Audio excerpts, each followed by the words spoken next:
Welcome to Dorman Products Ignition Cylinder Installation video. Before you begin, this installation is considered to be an easy repair by our technicians. This installation will take approximately 20 to 30 minutes to complete. Tech note: this lock cylinder kit contains 2 transponder security keys and 1 non-transponder security key. Follow the steps in this video to program the 2 transponder keys to your vehicle and avoid a no-start condition. For display purposes, we have removed the steering column from the vehicle to best explain how to install this part. Start by gently pulling or prying the column tilt lever from the column. Remove the lower column cover retaining screws.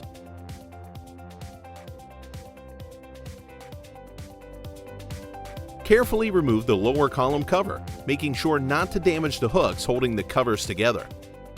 Unscrew the upper cover retaining screws.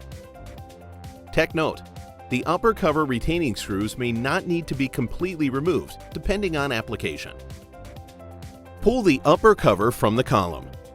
Turn the key to the engine crank position and depress the ignition lock release button with a small screwdriver or similar tool. With release button depressed, pull the cylinder from the column.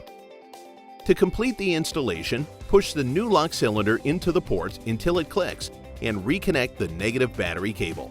Key programming procedure with original key present. Remove and separate the new transponder keys from the key ring prior to programming. The transponder key will have PK3 stamped on the key.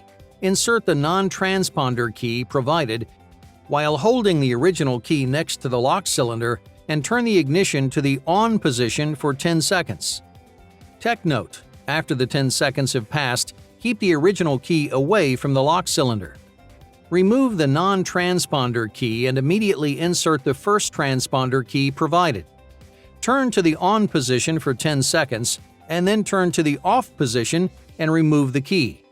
Insert the second transponder key and turn to the on position for 10 seconds and then turn to the off position. The new transponder keys are now programmed and ready for use.